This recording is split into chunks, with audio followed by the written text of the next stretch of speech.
Olá pessoal, eu sou o Paulo Takeussano, eu sou professor aqui no Departamento de Botânica, sou do Laboratório de Sistemática Vegetal, estou aqui no departamento como professor desde 1995, então no ano passado eu fiz bodas de prata aí de docência no Instituto e trabalho com evolução e conservação de plantas dos campos rupestres brasileiros. Bem, eu fiz minha graduação todinha aqui no Instituto de Biociências, então eu entrei como aluno de graduação em 1988, né? Terminei minha graduação em 91, já comecei o mestrado, terminei o mestrado por volta de 93, e depois em 94, 95 eu comecei meu doutorado, e nesse meio tempo surgiu um concurso para professor do Departamento de Botânica, e como todos os concursos na USP, esse concurso era aberto para doutores. Só que por uma contingência não houve nenhum inscrito, não existia nenhum doutor em sistemática de plantas, era ainda uma área relativamente nova, as pessoas conseguiam colocação no mercado e não teve nenhum inscrito. Então, a partir desse fato, o concurso ele diminuiu o nível para pessoas que tinham mestrado. E nesse contexto, eu e vários outros colegas pudemos prestar. Então, a minha expectativa inicial era basicamente de ter uma espécie de treinamento e de ver como funcionava um concurso, né? Foi tudo muito rápido. Então, eu me inscrevi e acabei passando. E nesse contexto, na verdade, eu dormi pós-graduando e acordei professor. Não deu muito tempo de elaborar essa situação de, o meu sonho de vida é esse. Eu nasci aqui, eu aprendi o meu ofício nesse lugar, foi muito natural essa transição, na verdade, entre aluno e professor, e assim como tinha acontecido antes, eu fui aprendendo o meu ofício à medida em que eu fui desenvolvendo minha prática docente, na verdade, né? Então, durante um período eu atuei como pós-graduando, era aluno de doutorado e ao mesmo tempo professor aqui do Instituto, e foi assim que tudo começou. Minha trajetória aqui no departamento, como eu tinha dito, já começou lá praticamente em 88, quando eu entrei no meu primeiro ano de graduação, eu pedi estágio no Laboratório de Sistemática, e depois, como docente, eu só fui desenvolvendo, na verdade, minhas competências, minhas habilidades, e acho que esse é um aspecto que eu gosto muito de trabalhar no Departamento de Botânica. É um departamento que ao mesmo tempo tem diversidade e unidade, né? É uma diversidade muito grande de colegas trabalhando em áreas muito diversas da botânica, mas ao mesmo tempo o trabalho com plantas, a botânica, nos une, né? E isso faz com que a gente tenha uma identidade muito forte. Então, na verdade, foi muito tranquilo e foi muito consequente esse desenvolvimento, na medida em que eu encontrei um terreno muito fértil, muito amplo e muito aberto, né, para desenvolver minhas pesquisas e minha atuação. E acho que esse é o aspecto mais positivo de trabalhar no Departamento de Botânica, que é um espaço onde as pessoas te dão essa abertura e essa possibilidade de você desenvolver suas potencialidades, né? Não existe cerceamento, não existe um recorte, você faça isso ou faça aquilo. Acho que a liberdade de criação e a liberdade de atuação para um cientista, ela é fundamental. E isso é um aspecto muito importante do departamento. E um segundo aspecto que eu queria destacar é que quando eu entrei no departamento, em 88, era assim, um departamento jovem, né? 20 anos, 20 e poucos anos que o departamento tinha sido instituído, que o curso de Ciências Biológicas tinha sido instituído dessa forma aqui nesse campus. Então, ao longo desses 30 anos, o que a gente percebe é que eu tive um privilégio muito grande de conviver com essa geração de fundadores do departamento, né? A professora Ana Nusa, professor Eurico, professores que ainda estão vivos, felizmente, ainda são capazes de transmitir seus conhecimentos e que foram, de fato, as pedras fundadoras aqui do departamento. Então, eu sou segunda, terceira geração, mas essa convivência com os fundadores do departamento, ela foi muito rica, permitiu com que a gente conhecesse o nosso lugar e a importância do lugar onde a gente se encontra. Acho que esses são aspectos que eu gostaria muito de ressaltar desse trabalho ao longo desses 25 anos no departamento. Como tudo na universidade, esse tripé, pesquisa, ensino e extensão, geralmente elas estão relacionadas com a nossa, com uma área comum, né? Então, e que na maioria das vezes decorre da nossa própria área de pesquisa. Então, vou começar pela minha área de pesquisa. Eu trabalho com sistemática, evolução, conservação de plantas de campos rupestres. Essa é a minha área raiz, a minha área original, foi onde eu fiz meu doutorado, meu pós-doutorado, e eu trabalho com as plantas com as quais eu trabalho têm a característica de serem usadas por comunidades humanas extrativistas. Isso levou à minha segunda linha de pesquisa, que é essa interface entre diversidade e sociedade, né? Então, nesse momento eu trabalho com sistemática evolução de plantas, mais especificamente de monocotiledôneas e mais especificamente com Erocaulácea, a família das sempre-vivas, uma família cuja maior diversidade está no Brasil, e como uma linha de pesquisa que foi desenvolvida um pouco mais tardiamente, a partir dos anos 2000 principalmente, esse trabalho com comunidades extrativistas ligadas principalmente à percepção e ao ensino dessas comunidades com relação à diversidade e ao ambiente no qual elas se encontram.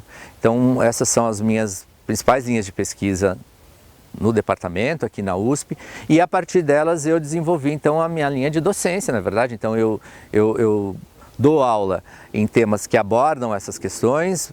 Eu estou há também 25 anos em Fauna, Flora e Ambiente, é uma disciplina muito integrativa que trabalha com essas abordagens, né? Minhas disciplinas optativas, elas também vão nessa linha. Bom, e consequentemente minhas atividades de extensão. Então eu trabalho com comunidades extrativistas de sempre-vivas em Minas e as comunidades quilombolas produtoras de artesanato de capim-dourado no Tocantins, na região do Jalapão. Então essas atividades, que no fim também são atividades de pesquisa e atividades de ensino, então está tudo mais ou menos entrelaçado, e todas essas abordagens têm a ver, como eu disse no início, com o tipo de pesquisa que eu desenvolvo. Bom, das coisas que eu faço, das coisas que eu gosto de fazer, acho que a que de fato mais me motiva é a formação de pessoas. Eu gosto muito da atividade de orientação em vários níveis, de iniciação científica, alunos de graduação, orientação de pós-graduação. Eu acho que não existe atividade mais nobre e ao mesmo tempo mais desafiadora do que formar pessoas. Essas pessoas, em algum momento, elas depositam sua confiança, seus destinos, suas expectativas, seus sonhos nas nossas mãos, e a gente, de alguma forma, deve potencializar tudo isso, né? Então, das atividades que eu desenvolvo no departamento, sem dúvida, a formação de pessoas no nível de graduação e de pós são as atividades que mais me estimulam e fazem meu olho brilhar mais forte.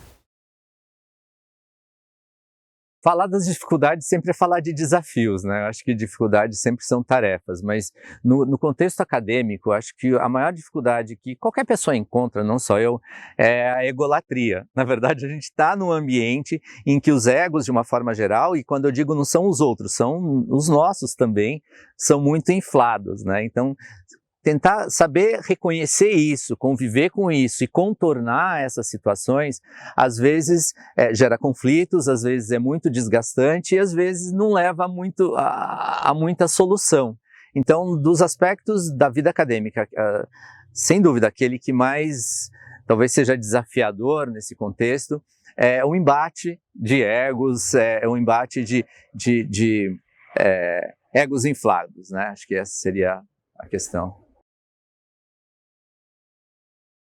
Pensando sobre destaques na carreira, como docente, como pesquisador, são várias dimensões, na verdade, né? É difícil a gente escolher uma que seja a mais importante, mas acho que eu poderia destacar a minha participação na coordenação do Programa Nacional do Livro Didático. Acho que esse foi um momento de virada na minha carreira. Então, eu fui convidado pelo Ministério da Educação a coordenar a área de ciências do Programa Nacional de Livros Didáticos, que é um programa que avalia e distribui mais de 300 milhões de livros didáticos gratuitamente para as escolas públicas do país.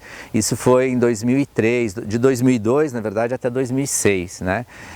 E acho que esse, para mim, é o destaque, porque foi isso que fez com que eu tivesse essa virada na carreira, de um pesquisador de uma área mais específica da botânica a um pesquisador que trabalha também na área de ensino e com essa dimensão social, porque foi aí, nessa coordenação, trabalhando com mais de 30 colegas, as mais diversas áreas das ciências e trabalhando num programa educacional de nível nacional, que eu pude perceber a dimensão e o alcance das potencialidades do trabalho que a gente desenvolve. E foi aí que eu me despertei para a realidade da educação pública do nosso país, né? Com a dor e a delícia que ela traz, com suas potencialidades e suas fragilidades. E foi aí que eu percebi que cabia a mim também, cabia a nós trabalhar para que essa educação, mesmo no nível básico, não só no nível superior, ela pudesse ser melhorada, ela pudesse ser incrementada e de alguma forma as pessoas a gente pudesse ter acesso a uma sociedade mais equitativa, mais igualitária por meio da educação. Então eu considero que essa foi, sem dúvida, o meu maior ponto de virada na carreira, né, que já tem 20 anos por aí. Quando a gente fala de instituição, o tempo é ilimitado, na verdade, né? 50, 60 anos é muito pouco e eu vejo o departamento de uma forma muito positiva. Eu vejo que a gente está vivendo esse momento de transição, de renovação, na verdade, do departamento, que é muito positivo e tem acontecido de uma maneira muito orgânica. Então, aquelas pessoas que eram de uma geração anterior à minha, nesse momento elas estão numa fase não de final de carreira, mas de final de etapa, vamos chamar assim, em que já começam a pensar em se aposentar, em se dedicar ao departamento de uma outra forma, e ao mesmo tempo a gente vê uma geração jovem de professores chegando com muito gás, com muita energia, então é muito bonito ver o realismo dos mais velhos se chocar com o idealismo dos mais novos e isso não gerar conflito, gerar uma construção. Então eu vejo que de uma forma muito positiva, na verdade, o departamento nos próximos 5 ou 10 anos, porque ele vai ser o que resultar dessa construção, né? Desse legado das pessoas que estão saindo e dessa construção das pessoas que estão chegando. Então, para mim, é um momento muito rico e de muita expectativa. O conselho que eu sempre dou, na verdade, para os meus alunos é: faça bem e goste do que você faz, né? Então, na verdade, é consequência disso. Geralmente, quando a gente gosta do que a gente faz bem. Eu vejo que essa geração que está chegando, eles se preocupam em uma construção de currículo, né? Como se o currículo fosse um objetivo em si. E, na verdade, o currículo ele tem que ser consequência, né? Ter um bom currículo, ter boas publicações, ter publicações em excelentes revistas, ele não tem que ser um objetivo em si. Ele, na verdade, é uma consequência do que você faz. Se você faz direito e gosta do que você faz e está ligado com as coisas que você faz, isso vai ser uma consequência natural. Então, na verdade, essa visão do currículo, do seu currículo de vida, do seu currículo pessoal profissional, como um aspecto, como um fim em si, eu acho ele equivocado. Na verdade, ele tem que ser um reflexo do fim em si, que é fazer bem feito, ter uma atuação profissional bem feita. Um outro aspecto que aí é mais de cunho pessoal é que a gente não pode perder a dimensão de que o trabalho é um dos meios da gente ser feliz, não o único e nem o principal, né? Então, na verdade, as pessoas, eu vejo que às vezes é muito comum na ciência, na academia, a gente confundir um pouco essas coisas, né? O nosso mundo ele vai se apequenando e é como se isso fosse a única maneira de ser feliz. E a gente tem vários caminhos para ser feliz. Tem a nossa família, tem o lazer, tem a nossa vida social, os nossos amigos e tem o trabalho, que sim, ocupa um espaço muito central na nossa vida, mas não é o nosso único meio. Então, a gente tem que saber conviver organicamente com todas essas dimensões para que a gente seja uma pessoa feliz, uma pessoa inteira, íntegra e um bom cidadão, na verdade, inserido na sociedade que de fato faz a diferença. Acho que esse é o ponto principal.